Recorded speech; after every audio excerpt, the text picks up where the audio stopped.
Olufela Olusegun Olodotun Ransom Kuti est né le 15 octobre 1938.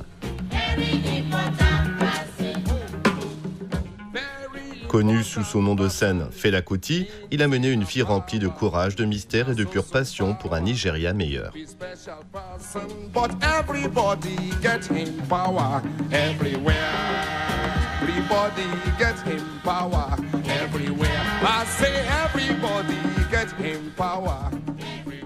Mais quel était véritablement l'homme derrière les gros titres ?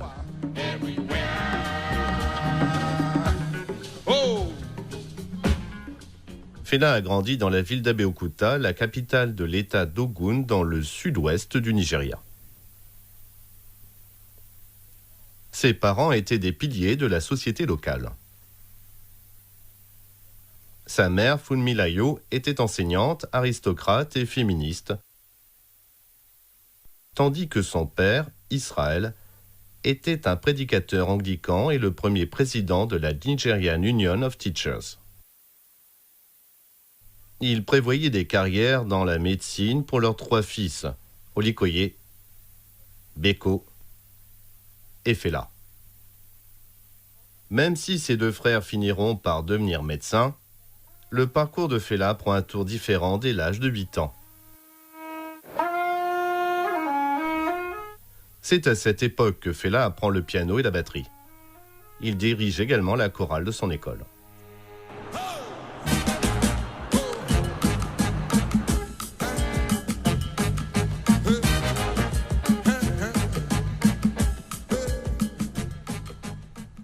Lemi Garyoku, ami proche et artiste, pense que cette influence musicale à la maison a aidé Fela à tracer sa voie. Vous savez, son père a fait une école secondaire qu'il fréquentait et ils avaient un piano à la maison. Donc il jouait déjà chez lui avant même d'aller à l'université pour étudier la musique au Royaume-Uni. Sa mère initie également Fela à l'activisme et à l'esprit du panafricanisme. Je me souviens que Fela disait que sa mère l'emmenait à des réunions.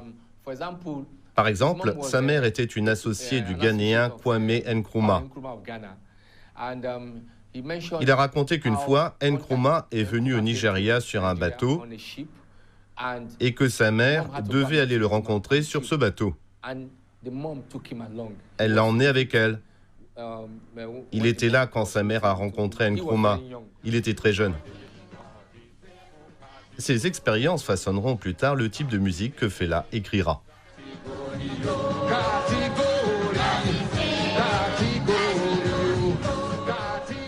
Mais quand il a 17 ans, son père meurt d'un cancer. C'est donc sa mère qui le pousse à faire des études.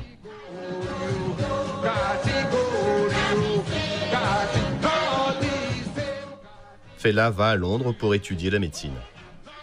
Mais quelques jours après son arrivée en Angleterre, il change d'avis. Au lieu de cela, il s'inscrit au Trinity College of Music. Il s'inscrit à un cours de musique classique.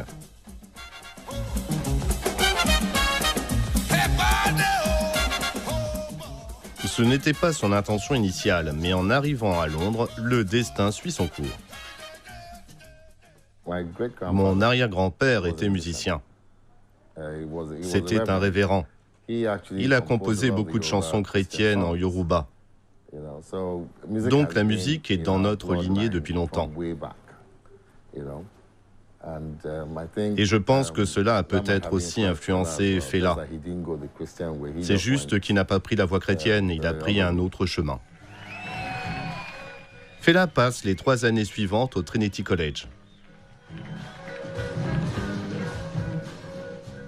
Là-bas, il forme un groupe appelé Kula Lobitos.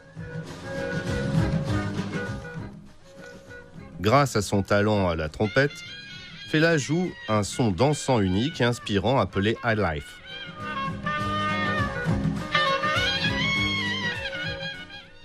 Il s'agit d'un style né au Ghana au début du XXe siècle. Mais le highlife de Fela est richement influencé par les sons nigérians, qui inclut une utilisation intensive de percussions, de trompettes et de cordes.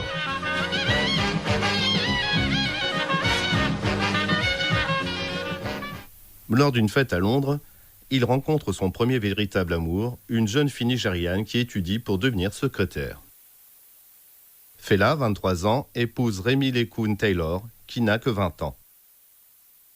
Leur premier enfant, une fille qu'il nomme Yeni, naît peu après. Alors que Fela termine ses études en 1961, les Kula Lobitos sont déjà devenus l'un des groupes les plus populaires de Londres.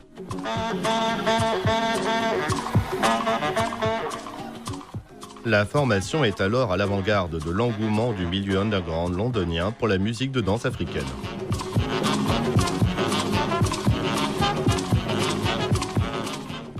En 1962, Remi Lekun donne naissance à leur deuxième enfant, un garçon nommé Femi, qui grandira pour devenir l'héritier du trône de son père.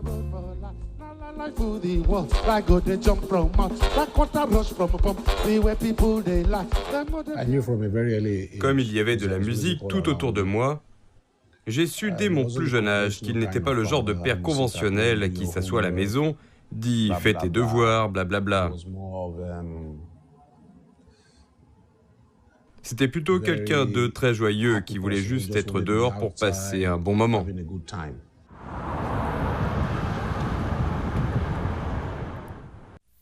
En 1963, Fela et sa famille rentrent au Nigeria où ils accueillent leur troisième enfant, une fille nommée Sola. Entre parentalité et adaptation à la vie au Nigeria, Fela joue dans un groupe et travaille également comme producteur à la Nigerian Broadcasting Corporation. Mais il se languit d'être au centre de la scène et de chanter devant un public. Il démissionne et retourne jouer du highlife. Il forme un nouveau groupe, mais garde le nom de Kula Lobitos.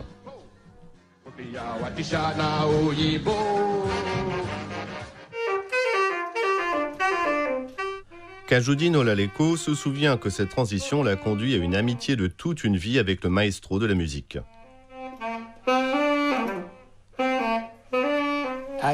J'ai rencontré Fela au début de l'année 1965.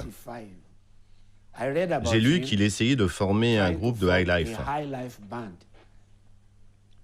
Alors je me suis approché de lui et je me suis présenté. Il m'a dit qu'il répétait dans sa maison au numéro 14A de la rue Agigemuto. Et il m'a demandé si j'avais un instrument. Je lui ai dit que j'avais un saxophone baryton. Il m'a donc donné un rendez-vous pour le rejoindre dans la soirée. C'était un lundi. Au fur et à mesure que la popularité de son groupe grandit, sa vie privée se détériore.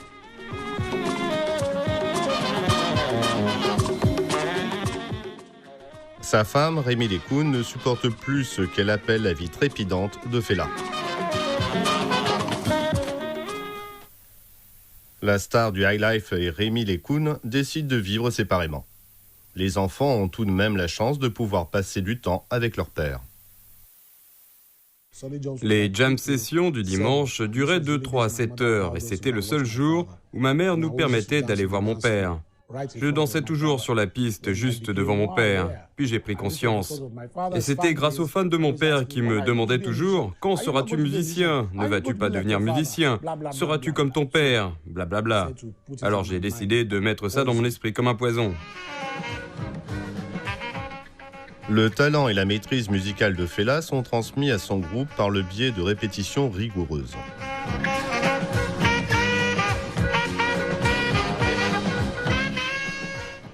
Il était très strict sur les répétitions parce que pour perfectionner n'importe quelle chanson ou n'importe quel art, il faut pratiquer. Nous répétions 2 fois par semaine, parfois 3 fois par semaine, surtout quand nous avions une nouvelle chanson qui sortait. Entre 1967 et 1970, le Nigeria est à la croisée des chemins. Le gouvernement militaire est engagé dans une guerre civile sanglante avec l'État sécessionniste du Biafra.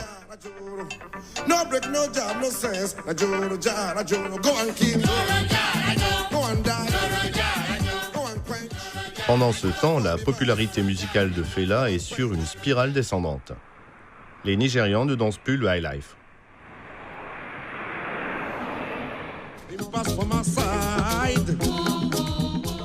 Fela et son groupe décident d'aller aux États-Unis pour une tournée de 10 mois.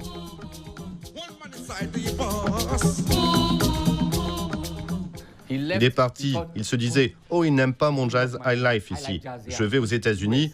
Quand j'en reviendrai, vous saurez que j'aurai conquis le monde. Les États-Unis, ils me respecteront. » Quand il est arrivé aux États-Unis, personne ne le connaissait, il était tellement déçu. Et c'est là qu'il a rencontré Sandra, qu'il est revenu et s'est recréé. Sandra Isadore est une militante afro-américaine des droits civiques et membre du Black Panther Party. Grâce à elle, Fela s'initie aux écrits de Malcolm X et d'autres radicaux noirs. One time, I would like to say a few things. Men are born, kings are made, treaties are signed, wars are fought. Cette expérience influence grandement sa musique et ses opinions politiques. So has Africa. Let us bind our wounds and live together in peace. Elle lui rappelle aussi ses débuts avec sa mère. Long live Nigeria. Viva Africa. Il avait une formation en musique classique, donc il avait sa propre version du high life, qui était le jazz high life, comme il l'appelait. Mais ça n'a pas eu beaucoup de succès parce que c'était un peu étrange pour les Nigérians. Vous savez, ils aiment danser. L'influence prépondérante est en fait venue de sa mère. Sa mère l'exhorte à chanter de la musique que son peuple peut comprendre. La star du high life devient plus afro-consciente et réalise qu'elle veut jouer de la musique africaine. Fela est désormais prêt à quitter les États-Unis et son mentor, Sandra, ainsi qu'à commencer son nouveau voyage musical.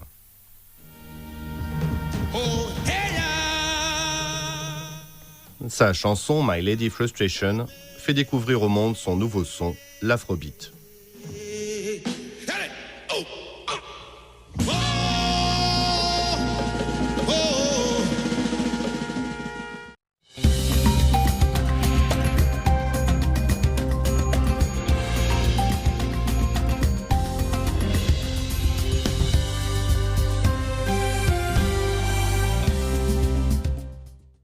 One, two, three, four.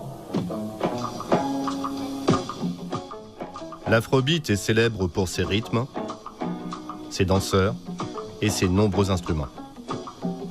Il est également connu pour ses cuivres, ses percussions puissantes et ses chants africains.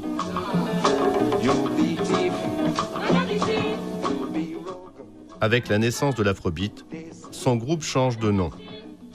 Kula Lobitos devient Fela Ransom Kuti and the Africa 70.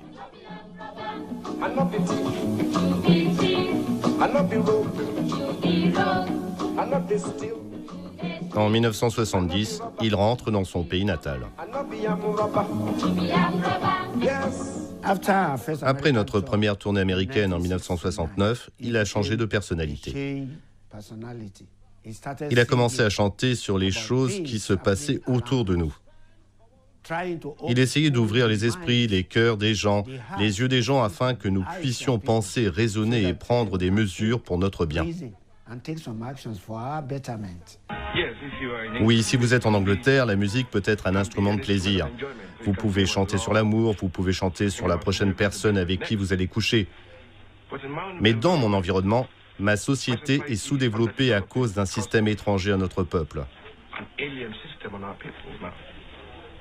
Il n'y a donc pas de plaisir musical, il n'y a rien de tel que l'amour. Il y a quelque chose comme une lutte pour l'existence des gens.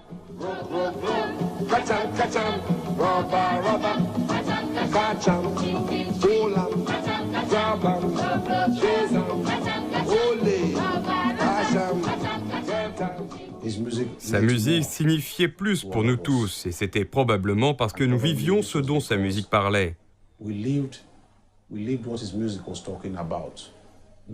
Pas d'électricité, des mauvaises routes, la corruption, la dictature, le régime militaire.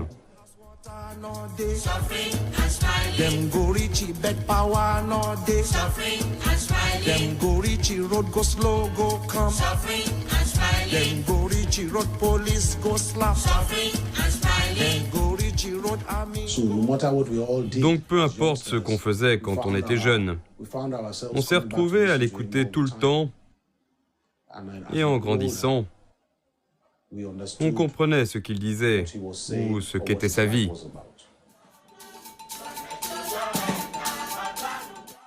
Son séjour aux États-Unis l'inspire également d'autres manières. Il veut créer un studio, un lieu communautaire où les Nigérians pourraient apprécier l'art et être libres. Là-bas, il vit et enregistre sa musique.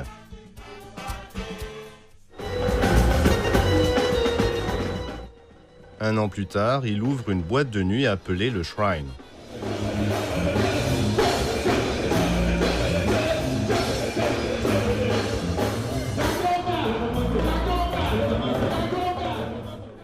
Les deux endroits deviennent populaires auprès des jeunes Nigérians.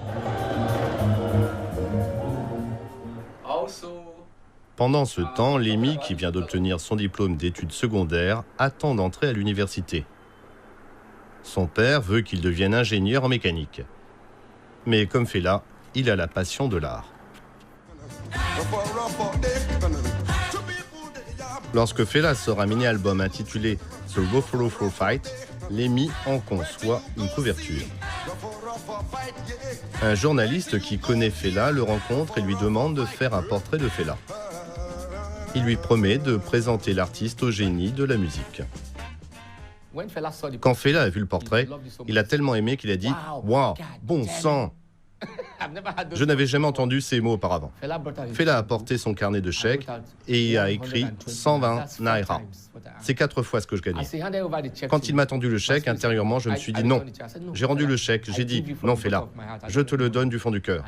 Je ne veux pas d'argent. Et il était surpris que j'ai 18 ans, il était surpris. Ce qu'il a fait après, c'est qu'il a arraché une feuille de papier d'un cahier d'exercice et a écrit un laissez-passer. Ça disait « Veuillez laisser entrer le porteur de la présente à tout spectacle gratuitement ».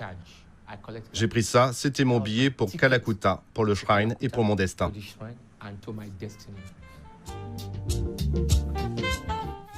Lémi continue à concevoir les couvertures des albums de Fela.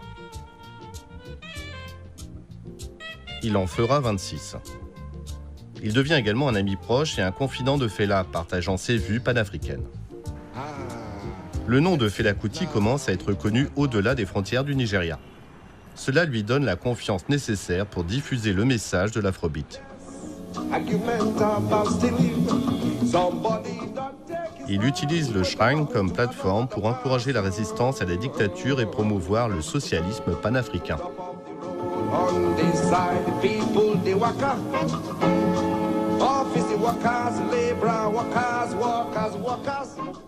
Le lieu communautaire le met également en conflit régulier avec les autorités, ce qui conduit à la première d'une longue série d'arrestations. Au cours de sa vie, il est arrêté quelques 200 fois. Soit pour enlèvement parce qu'il recevait des filles qui, pour une raison ou une autre, se sont enfuies de chez elles et trouvaient du réconfort dans son enclave. Je mentionnerai Alake qui était l'enfant, la fille d'un juge, un juge nigérian. Folake qui était la fille d'un policier.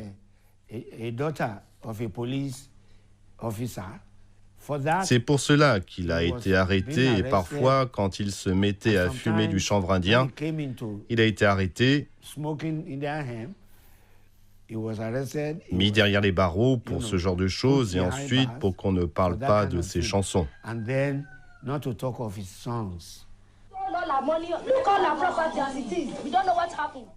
Outre Fela lui-même, sa famille devient également la cible d'attaques.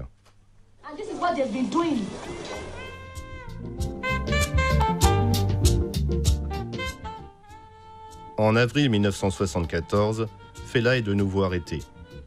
La cellule de prison dans laquelle il est détenu s'appelle Calcutta. À sa libération, Fela retourne dans son lieu communautaire. Par moquerie, il le baptise République de Kalakuta. Il le clôture et le déclare comme un État séparatiste.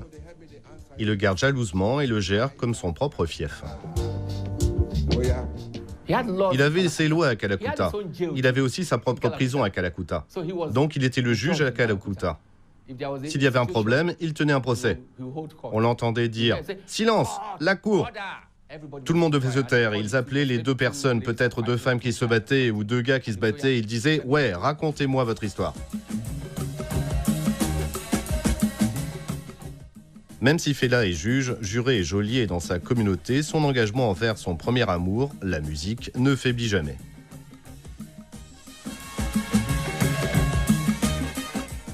Malgré tous les drames qui se déroulaient autour de lui, Fela répétait. Il avait ce principe, il devait répéter plusieurs heures par jour, mais pas en bloc. Fela pouvait faire une interview comme celle que nous avons maintenant, tout en jouant du John Coltrane au saxophone. Vous savez John Coltrane? Le voici, un grand du jazz. Fela l'aimait beaucoup. Il pouvait jouer du Coltrane, puis répondre à une question. Il répondait à une question, puis...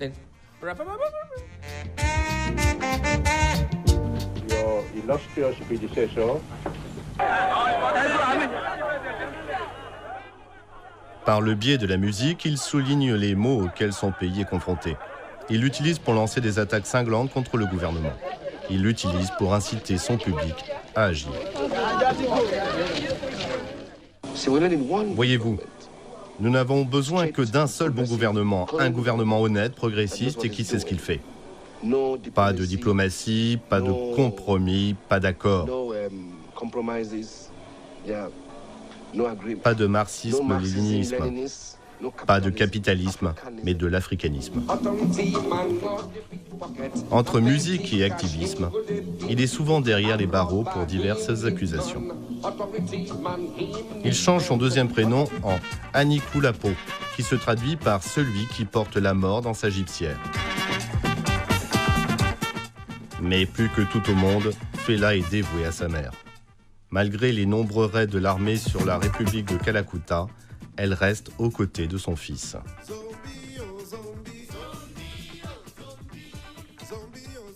All politics in Africa, only two people have walked on the streets to follow people to where they are going. Nkrumah and my mother.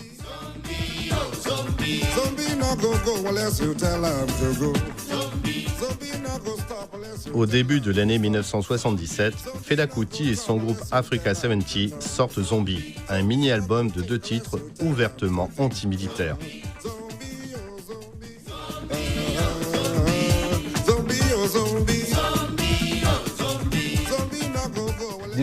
La relation entre Fela et le gouvernement militaire devenait très tendue. Et Fela a sorti cette chanson pour se moquer directement de l'armée. Vous savez, quand il se produisait sur scène, il imitait leur système de sentinelle et tout ça. Et c'était hilarant, mais très dangereux. Donc quand il a enregistré la chanson, il m'a dit que je devais en faire la pochette. Vous savez, pendant environ 2 semaines, je ne suis pas arrivé à me décider sur le concept que je voulais utiliser.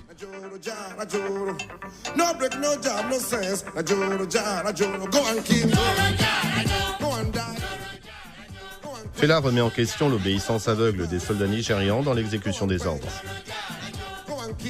Il exhorte également les masses à se soulever contre le régime militaire du général Olusegun Obasanjo. L'armée est furieuse.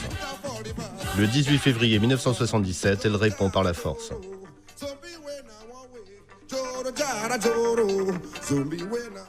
Laïdé Kuti, l'une des nombreuses filles vivant alors au sein de la communauté, est chargée par Fela de s'occuper de sa mère. Elle se souvient très bien du matin du raid. Dans la maison, Laïdé se réfugie chez la mère de Fela, Funmilayo, et son jeune frère, Beko. J'étais dans la chambre de maman ce matin-là, ce mercredi matin. Donc, Obasanjo est venu avec Yar'Adua, Shehu Yar'Adua. Ils sont venus tous les deux et se tenaient devant le bar Lido. En attendant, ils avaient fait réveiller Fela pour lui dire qu'il y avait des soldats devant l'entrée et qu'ils voulaient forcer la porte. Fela était déjà monté dans la chambre de maman.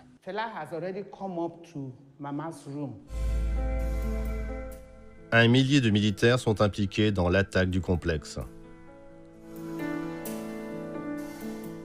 Fela et sa famille plaident pour la retenue, mais ses appels tombent dans l'oreille d'un sourd. Alors Fela s'est adressé à eux. Pourquoi? Que la paix règne, donnez une chance à la paix. Vous savez, ils n'ont pas écouté Fela. C'est quand Obasanjo est arrivé. Obasanjo est venu avec Yar'Adua. Et à ce moment-là, il y avait beaucoup de soldats à la porte. Beaucoup. On a vu des gens les mains sur la tête en signe de reddition envers les policiers et les militaires qui étaient armés. Donc on est passé. Quand on est arrivé, on a dû se baisser dans le taxi et on a vu des flammes. Mais l'opération ne s'arrête pas là. Fela est leur cible et ils sont déterminés à l'attraper. Le gouvernement a défenestré ma mère, Madame Funmilayo Anikulapo-Kuti, qui a versé son sang pour ce pays. La mère de Fela ne se remettra jamais des blessures qu'elle a subies ce jour-là. Elle décède 14 mois plus tard. Fela Kuti lui-même est également roué de coups. C'est l'un des jours les plus sombres de sa vie. J'ai vu comment ils ont fait sortir Fela. Ils ont fait sortir tout le monde nu ce jour-là. La plupart des gens étaient marqués. C'était comme la marque de la bête, comme disait Peter Tosh. La marque de la bête. Tout le monde avait la marque. Ils ont violé des femmes à l'intérieur de Kalakuta, défenestré sa mère. Alors ils ont pris Fela, ils le tenaient, les soldats. Ils l'ont tenu comme ça, ils l'ont fouetté nu. Il saignait abondamment. Ils ont fait ça jusqu'à la caserne d'Al-Bati. Mais quand il est revenu de cette torture, quand il s'est rétabli et que sa mère est morte après tout ça, a-t-il cessé de se battre pour le peuple? Non. Cela nous a fait comprendre que peu importe la douleur, peu importe la tension, il faut toujours regarder le bénéfice. Toujours.